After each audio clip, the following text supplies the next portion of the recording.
আপনাকে কেউ স্টার দিতে না পারলে এটা কিভাবে সমাধান করবেন আজকের এই ভিডিওতে আলোচনা করব ইনশাআল্লাহ।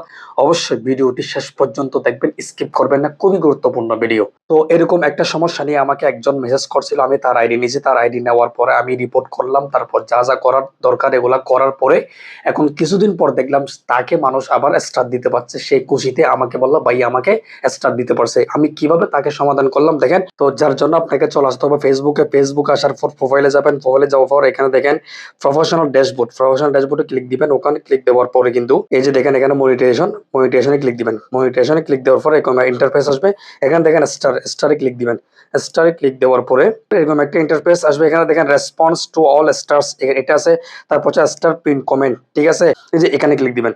এখানে ক্লিক দেওয়ার পরে অর্থাৎ এটা মানে বোঝা যাচ্ছে আপনাকে যারা স্টার দিছে অবশ্যই অবশ্যই আপনাকে তাদেরকে রেসপন্স করতে হবে। মানে তাদের আপনাকে যদি কেউ একজন স্টার দেয় তাহলে ধন্যবাদ বা থ্যাংক ইউ বা আলহামদুলিল্লাহ শুক্রিয়া, মানে তাকে রিপ্লাই কমেন্ট করতে হবে।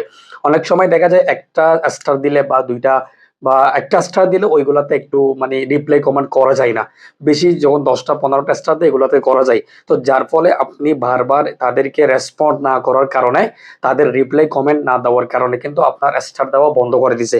এক্ষেত্রে আপনি কি করবেন, এখানে যখন আসবেন বর্তমানে এখানে কোনো কমেন্ট শো করছে না, কারণ এটা আমি ঠিক করছি। এটা আমি এখানে দেখছি যে কে কে তাকে স্টার দিছে বা কার কার কমেন্টে কার কার স্টার এসেছে, রিপ্লাই কমেন্ট দেনে আমি এগুলো কি করছি দিছি। এখান থেকে যা পারছে তা দিছি। আবার অনেক সময় কি করছি একদম ডাইরেক্ট পোস্টে গিয়ে ধরে ধরে এগুলো আমি করে দিছি। তারপর কিছু কিছু ক্ষেত্রে তারাও করতে বলছি, বেশি না 10 থেকে 15 দিনের মধ্যে কিন্তু তার স্টার সেটআপ আবার চলে আসছে। তো এখানে কি করবেন, ফেসবুক একটা রিপোর্ট করতে হবে।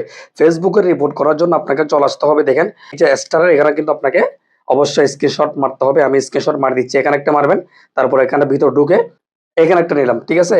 এখান থেকে একটা নেওয়ার পর আপনি কি করবেন, তারপর হচ্ছে একটা রিপোর্ট করতে হবে। ওই রিপোর্ট যে লিখা, ওই লিখাটা আমি ডেসক্রিপশনে দিচ্ছি। ওই লিখাটা আপনি প্রথমে নোট খাতায় নিয়ে যাবেন। ওই নোট খাতায় এটা রাখবেন। এরপর হচ্ছে আপনার নিজের নাম দিবেন। তারপর হচ্ছে আপনার পেজ বা আইডি লিঙ্ক ওখানে রাখবেন। আমি কি করছি দেখেন, নোটে দেওয়ার পর এখানে দেখেন এই যে আমি এটা লিখে রাখছি। এখানে লিখে রাখার পর এখানে দেখছেন আমার নাম, আপনার নাম দিবেন। আমার নাম দিছি আমি। তারপর এখানে আপনার আইডি বা পেজের লিঙ্ক দিবেন, ঠিক আছে। এখানে এরকম করে রাখবেন।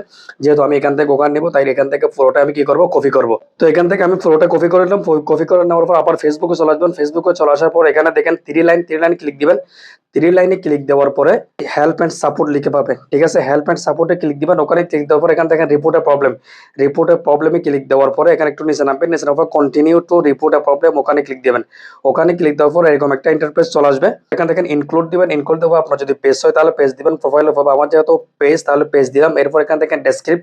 এখানে আপনি যেটা কপি করছেন কপি করে এখানে পেস্ট করে দিবেন। আমি পেস্ট করে দিলাম। আমি আবারও বলছি আপনার নাম দিবেন। এই জায়গায় কিন্তু আপনার এই জায়গায় কিন্তু আপনার আইডি লিঙ্ক এবং যেখানে হচ্ছে নাম, ঠিক আছে। আমি আমার নাম দিলাম, আপনারা আপনার নাম দিবেন। আপনার যদি আইডি হয় তাহলে প্রোফাইল লিখবেন, পেজ হলে তাহলে কি লিখবেন, পেজ লিখবেন, ঠিক আছে। আমার যেহেতু পেজ, আমি পেজ লিখছি। এখানে আমার নাম যে এই নামটা তুলে দিবেন, ইওর নাম এটা তুলে দিবেন, ঠিক আছে। এরপর এখানে থেকে আপলোড ফ্রম ফোম, এখান থেকে যে ছবিগুলো আমরা স্ক্রিনশট মারছিলাম ওই স্ক্রিনশট গুলো এখানে দিবেন।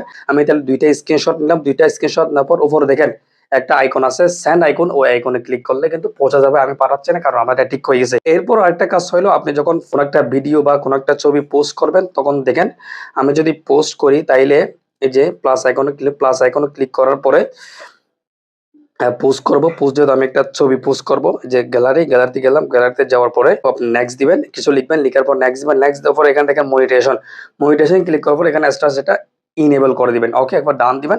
ডান দেওয়ার পর আপনি পোস্ট করবেন। পোস্ট করলে আশা করি, আমি মনে করি এভাবে যদি কাজ করেন তাইলে আর বিশেষ করে হচ্ছে রিপোর্টটা আপনি 2-3 দিন পর পর রিপোর্টটা করবেন। আর বিশেষ করে হচ্ছে কমেন্ট, আপনারা যারা স্টার দিছে ওই স্টার দেওয়াগুলোর রিপ্লাই কমেন্ট আপনাকে অবশ্যই অবশ্যই করতে হবে।